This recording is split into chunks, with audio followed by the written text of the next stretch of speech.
Dating app पर मिलते हैं। उसी बीच उनकी बॉन्डिंग बहुत अच्छी बन जाती है और दोनों एक दूसरे से प्यार करने लगते हैं। बस लॉकडाउन खत्म होते ही चट मंडी पट शादी। उससे पहले घर में बात तो कर लो। अरे माँ पापा कभी मना नहीं करेंगे। अमर की बात सुन रश्मि खुश हो जाती है। ऐसे ही दिन बीतते हैं और देखते ही देखते लॉकडाउन खुल जाता है, जिसके अगले ही दिन अमर अपने परिवार के साथ रिश्ता लेकर रश्मि के घर पहुंच जाता है। अभी लॉकडाउन खुला ही है और कोरोना तो खत्म भी नहीं हुआ, इसलिए ज्यादा कुछ ना करके अगले कुछ दिनों में छोटे फंक्शन के साथ शादी कर लेते हैं।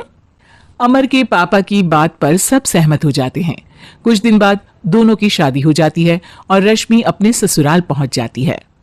बेटा, शादी तो तूने अपनी मर्जी से कर ली, लेकिन बहू को बोल देना इस घर में हुक्म मेरा ही चलेगा, इसलिए अपना राज जमाने की कोशिश भी ना करें। माँ, रश्मि को यहाँ सिर्फ प्यार, आशीर्वाद और अपनापन चाहिए, पैसा या राज नहीं। बेटी की बात पर सास मुंह बनाए वहां से चली जाती है और अब वो हर रोज रश्मि को परेशान करना और ताने देना शुरू कर देती है। देखो, ये है आजकल की लड़की, इंटरनेट पर लड़कों से बातें करते हुए इन्हें शर्म भी नहीं आती, और यहाँ तो देखो कितनी सीधी सुशील बनकर दिखा रही है। मम्मी, शादी के रिश्ते वाले इंटरनेट ऐप से जब किसी को कोई दिक्कत नहीं है, फिर डेटिंग ऐप के जरिए मिलना किस तरह गलत हो सकता है? रश्मि की डेटिंग ऐप वाली बात सुन उसकी हैरान सास तुरंत तुनक कर पूरे घर को सिर पर उठा लेती है, जिसकी आवाज सुन अमर और उसके पापा भी वहां आ जाते हैं। हाय मेरी माता, इतना बड़ा झूठ!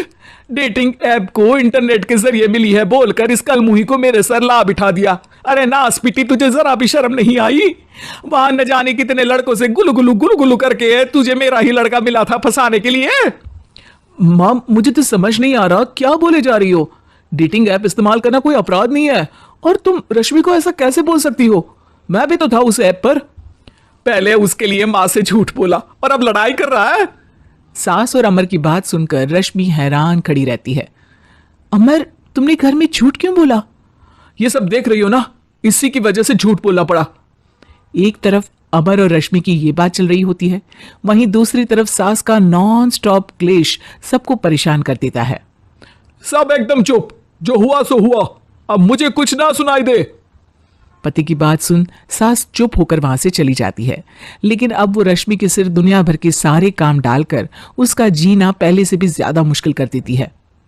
मम्मी, मैं आपका गुस्सा समझ सकती हूँ, आपको जो करना है कर लीजिए, मैं कभी कुछ नहीं बोलूंगी। उम्मीद है किसी दिन तो आपका गुस्सा शांत होगा और नफरत प्यार में बदलेगी। रश्मि की अच्छाई को उसका नाटक समझकर सास गुस्से के 7वें आसमान पर चढ़ जाती है और उसी शाम रश्मि को नीचा दिखाने के लिए अपनी सहेलियों को घर बुलाकर उसकी बुराइयां करने लगती है। अरे कौशल्या, क्या बताऊं, आजकल के बच्चे ना बहुत एडवांस हो गए हैं। पहले रिश्ते घर परिवार वाले सब देख परख के कराते थे, और अब ये लोग खुद न जाने कहां कहां मिलकर खुद ही सब कुछ पक्का करके हमें बता देते हैं। लड़की का कैसा दिन धर्म, कैसा ईमान, कैसा चरित्र, कुछ नहीं पता, बस प्यार किया और घर लाकर बिठा देते हैं। अरे ऐसा क्यों बोलती हो? आजकल बच्चे अपने आप में बहुत समझदार हो गए हैं, और फिर पूरी जिंदगी तो उन दोनों को ही साथ निभानी है। अपनी पसंद से शादी कर भी ले तो क्या दिक्कत? तू ही देख ले, पहले इतना अच्छा बेटा और अब सोने पर सुहागे जैसी सर्वगुण संपन्न बहू। और पता है, अभी कुछ दिन पहले मेरी बेटी ने मुझे डेटिंग ऐप के बारे में बताया, जहां लड़का लड़की अपनी पसंद से अपने आप एक दूसरे को चुन लेते हैं, और फिर अगर सब सही रहता है तो बात आगे भी बढ़ जाती है। अरे इसमें इतना खुश होकर क्या बता रही हो? ये तो गलत है। न जाने कौन क्या है, कितना झूठ कितना सच है। अरे पर सोचो, जब तुम किसी के बताए रिश्ते को देखने जाते हो तो क्या एक ही बार देखने से सच झूठ का पता लगा सकती हो?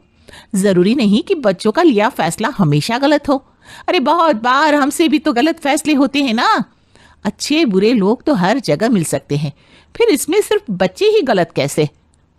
सहेलियों की बात सुन सास सोच में पड़ जाती है और इसी तरह कुछ दिन बीत जाते हैं, जिसमें ना तो वो रश्मि को परेशान करती है और ना ही कोई ताना सुनाती है, जिसे देख रश्मि परेशान हो जाती है। मम्मी, आपकी तबीयत तो ठीक है ना? कुछ दिनों से देख रही हूं आप मुझे कुछ बोलती ही नहीं। तो मेरा परेशान करना ज्यादा अच्छा लगता है क्या? नहीं, आपकी शांति उससे ज्यादा परेशान कर रही है। शांति इसलिए है क्योंकि मुझे एहसास हो गया है कि गलत तुम लोग नहीं, मेरी सोच है। प्यार तो एक सुंदर एहसास और शादी खूबसूरत साथ है। अगर ये साथ सच्चा है तो कहीं पर भी किसी भी तरह जुड़ा हो, उससे कोई फर्क नहीं पड़ता। आप कौन है? इतनी अच्छी बातें मेरी पत्नी तो नहीं बोल सकती। क्या आप भी?